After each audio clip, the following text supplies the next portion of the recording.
श्री घनश्याम जी रावत, श्रीमती रेणु जी रावत, श्री राकेश जी रावत, मापनूर वाले, कार्यक्रम के संयोजक श्रीमती राजकुमारी जुगल टेरोवल जी, श्रीमती संतरा प्रभु श्री राम नारायण जी अग्रवाल जी, सह यजमान श्रीमती पूनम हर्ष जी, श्री नरेंद्र कुमार हर्ष जी एवं सभी आयोजक परिवार, इस पवित्र पावन शिव महापुराण की कथा भगवान शिव की कृपा से, करुणा से, उनकी उदारता से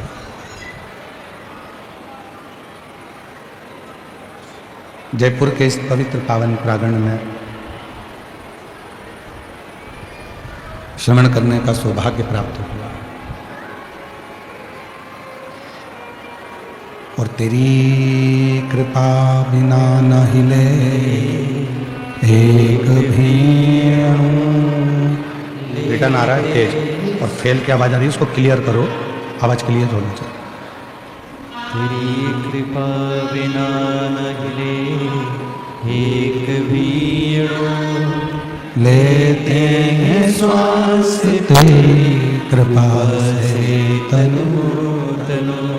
बखान क्या करूं मैं राखों के ढेर का, चपटी भभूत मेरे खजाना कुबेर का।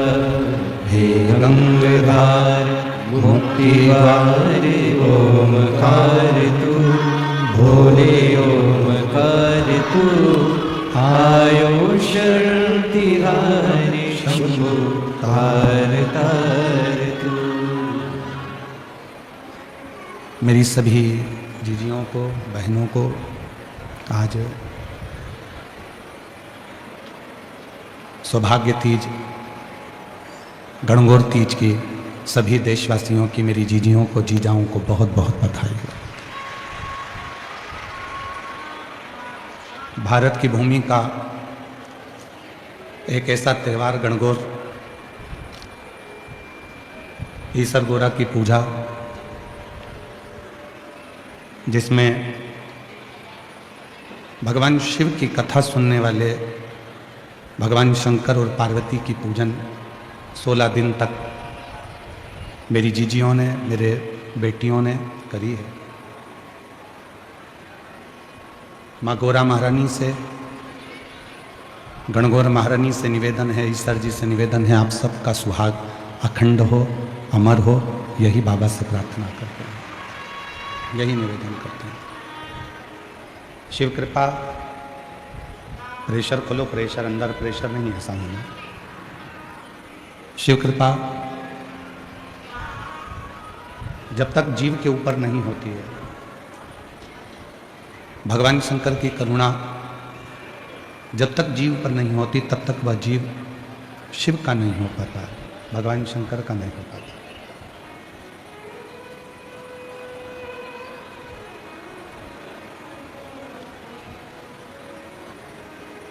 शिव पुराण की कथा कहती है कि जीवन में जैसा हम कर्म करते हैं, उस कर्म के अनुसार ही हमको फल की प्राप्ति होती है। आप कैसा कर्म कर रहे हैं, किस प्रकार का आप कर्म कर रहे हैं, उसके अनुसार ही आपको फल प्राप्त होगा।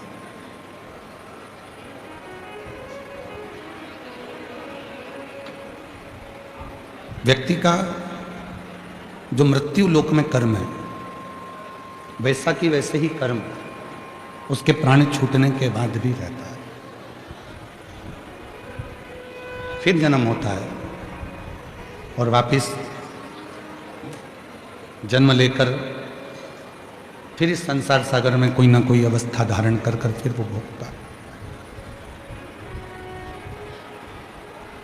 इसलिए शिव महापुराण की कथा कहती है कि मत बुरे कर्म कर बंदे वरना पछताएगा, भगवान की आंखों से तू बच नहीं पाएगा, तू बच नहीं पाएगा। अरे ओ अज्ञानी मत कर नादानी, अरे ओ अज्ञानी मत कर नादानी, तेरे कर्म का फल भी तू ही पाएगा, जैसा किया तूने तेरे आगे आएगा। मत बुरे कर्म कर बंदे वरना पछताएगा, भगवान की आंखों से तू बच नहीं पाएगा, तू बच नहीं पाएगा। हमारा पूर्व का जो कर्म है, हम पूर्व में जो कर्म कर चुके होते हैं उसी कर्म के अनुसार हमको अगला जन्म प्राप्त होता है। कुछ अच्छा कर कर चलो। संसार में जन्म लिया है, संसार सागर में जन्मे हैं। संसार सागर में यदि हमारा और आपका जन्म हुआ है तो कुछ अच्छा कर कर चलो, कुछ श्रेष्ठ कर कर चलो। बड़ी मुश्किल से ये मानव का देह मिला है, बड़ी मुश्किल से ये मानव का शरीर मिला है। और ये मानव का जो शरीर है, मानव का जो देह है, इसको व्यर्थ नहीं गंवाना। ये जो शरीर है ना जाने कितनी तप और साधना का फल है। शिव महापुराण ने कभी ये नहीं कहा कि आप अपना घर छोड़ो, परिवार छोड़ो, कुटुंब छोड़ो, रिश्ते छोड़ो, नाते छोड़ो। शिव महापुराण कभी ये नहीं कहते कि आप अपना परिवार, कुटुंब, नाते, रिश्ते, घर, परिवार कुछ छोड़ कर जाओ। शिव महापुराण की कथा तो कहती है कि परिवार में रहकर, रिश्तों में रहकर, नातों में रहकर, कुटुंब में रहकर इस शरीर का सदुपयोग करो।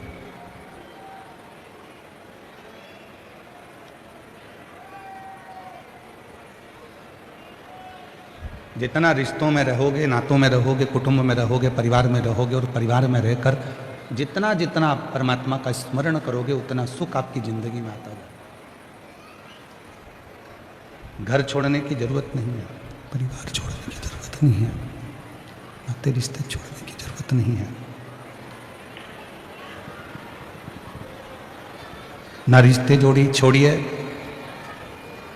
ना कुटुंब छोड़िए। आगे आवाज नहीं आ रही है भाई, ग्राउंड में आवाज नहीं है,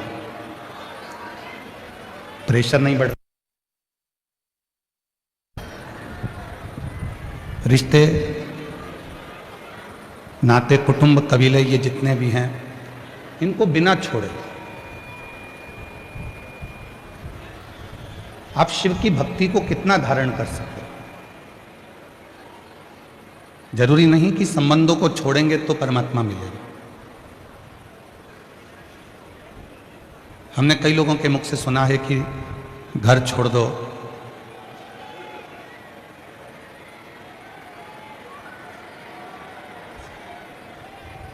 कई लोगों के मुख से सुना है कि घर छोड़ दो ईश्वर मिल जाएगा, परिवार छोड़ दो ईश्वर मिल जाएगा। पर शिव महापुराण की कथा कहती है घर छोड़ने से कभी ईश्वर नहीं मिला, परिवार छोड़ने से कभी ईश्वर नहीं मिला। हाँ, शिव महापुराण की कथा एक बात कहती है, अपने भीतर के अभिमान को छोड़ दो, ईश्वर मिल जाएगा, ईश्वर प्राप्त होगा। हम हमारे भीतर का अभिमान यदि अपने भीतर रखेंगे, हम अपने भीतर रखेंगे, अहंकार अपने भीतर रखेंगे और सोचें कि ईश्वर मिल जाए, नहीं मिल सकता, ईश्वर नहीं मिलेगा। ईश्वर कब प्राप्त होगा, परमात्मा कब प्राप्त होगा? जब हमारे भीतर का अभिमान जाएगा, हमारे भीतर की अभिमत्ता जाएगी, हमारे भीतर का अहम जाएगा, हमारे भीतर की आसक्ति चली जाएगी, तृष्णा चली जाएगी।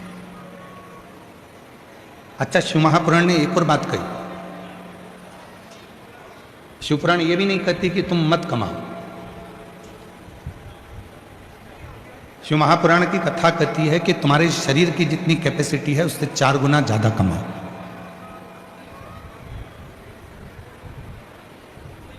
शिव महापुराण ये भी नहीं कहती कि आप किसी नदी के तट पर जाकर बैठ जाओ। शिव पुराण तो कहती है अपने कर्म में लगे रहो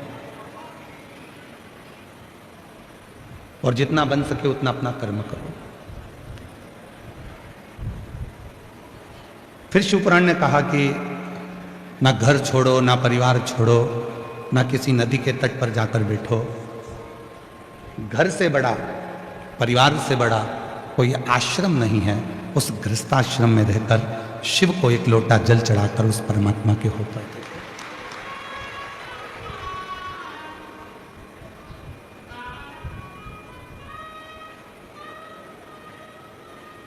ऐसे कई लोग हैं संसार सागर में जो अपना घर छोड़ देते हैं, परिवार छोड़ देते हैं, नाते छोड़ देते हैं, रिश्ते छोड़ देते हैं, कुटुंब छोड़ देते हैं, परिवार छोड़ देते हैं और विचार करते हैं कि कहीं ना कहीं मुझे भगवान मिल जाएगा। पर भगवान कहते हैं कि शिवजी कहते हैं नंदी से कि हे नंदी, मैं स्वयं अपनी धर्मपत्नी को नहीं छोड़ता, मैं स्वयं अपने बच्चों को नहीं छोड़ता, मैं स्वयं नंदी तुझको नहीं छोड़ता, मैं किसी को नहीं छोड़ता। तो मैं क्यों कहूं कि तू अपना घर छोड़ के, परिवार छोड़ के, रिश्ते छोड़ के, नाते छोड़।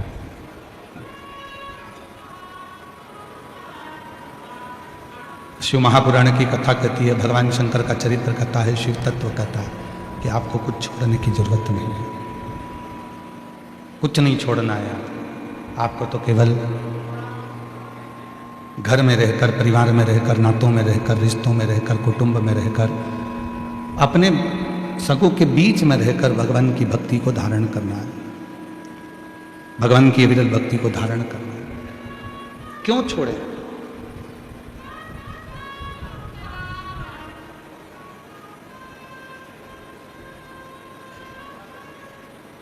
सतयुग, त्रेतायुग, द्वापर और कलयुग,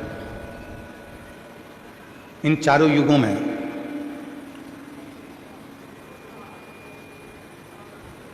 कौन श्रेष्ठ था? किनकी कीमत होती थी? आवाज सेट करते बाबू, सेट नहीं है, बाहर का रिटर्न ज्यादा आ रहा है।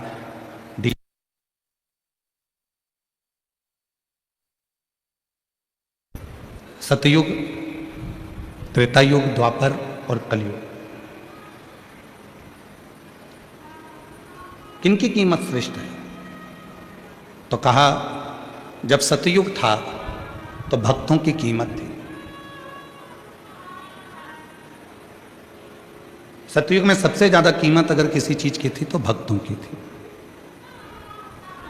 प्रहलाद, ध्रुव, जितने भक्तों का हम चरित्र उठाकर देखें, ये सारे जितने भी भक्त हुए हैं ये सब सतयुग में, क्योंकि भक्तों की कीमत होती थी। सतयुग में जितनी कीमत भक्तों की थी उतनी कीमत किसी की नहीं थी। लोग उनको पूछते थे, सम्मान करते थे, आदर करते थे, सत्कार करते थे। सतयुग में भक्तों की कीमत थी। त्रेतायुग आया तो त्रेतायुग में भले आदमी की कीमत थी। आंत्री ऋषि, मातंग, शबरी, जितने भी भले थे, भले आदमी की कीमत। सतयुग में थी भक्तों की कीमत, त्रेतायुग में थी भले आदमी की कीमत, द्वापर में थी भक्ति की कीमत। मीराबाई, कर्माबाई, नरसिंह मेहता, नामदेव, तुकाराम, रामकृष्ण परमहंस, चैतन्य महाप्रभु, श्री रामानुजाचार्य जी, श्री निम्बार्काचार्य जी। भक्ति की कीमत बढ़ी। सतयुग में भक्तों की कीमत बड़ी थी, त्रेतायुग में भले आदमी की कीमत बड़ी थी कि भले आदमी को सम्मान, आदर, सत्कार, भले आदमी की कीमत है। द्वापर आया, भक्ति की कीमत बढ़ी। अब आया कलयुग, तो कलयुग में केवल भ्रष्ट व्यक्ति की कीमत बढ़ी है, बाकी की सबकी कीमत घट गई है।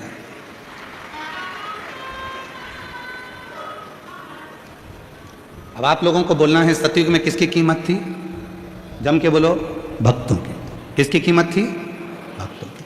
त्रेता युग में किसकी कीमत थी? भले आदमी की। द्वापर में किसकी कीमत थी? भक्ति की। और कलयुग में किसकी कीमत है? भ्रष्ट व्यक्ति। जो जितना आडंबर कर सकता है, जो जितना ढोंग कर सकता है, जो जितना पाखंड कर सकता है, जो जितना भ्रष्ट होगा, दुनिया के लोग बस उसी को श्रेष्ठ समझ लेंगे। भ्रष्ट।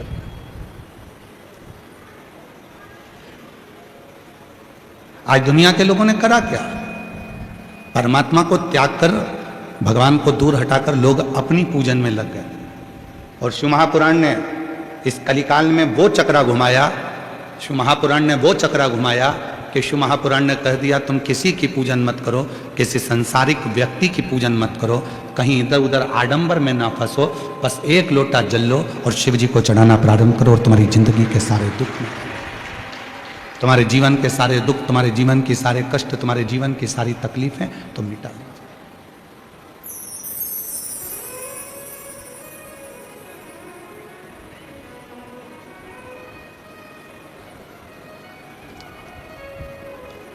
आप में से कितने लोग हैं? 1 2 3 4 5 और पीछे के जितने पंडाल हैं उसमें जो लोग बैठे हो,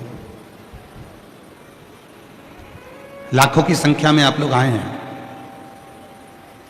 आप में से कितने लोग हैं जो 12 घंटे की तपस्या करते हो? कोई करता है? हम भी नहीं करते। कोई कहे कि सीवर वाले गुरुजी तुम तपस्या करते हो क्या 12 घंटे की? नहीं करते। आप में से कितने लोग हैं जो 9 घंटे की तपस्या करते हो? कोई नहीं करता।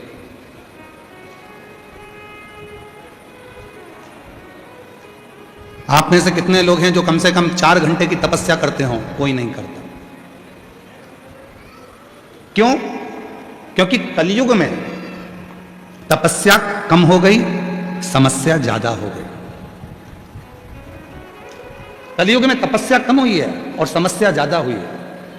इसलिए शिव महापुराण की कथा में श्री वेद व्यास जी ने लिखा 18 पुराण में से केवल एक ऐसी पुराण है शिव महापुराण जो बिना तपस्या के भी फल प्रदान कर कर दुनिया के लोगों की समस्या मिटा देती है। वो एक लोटा जल है। ये वेद व्यास जी।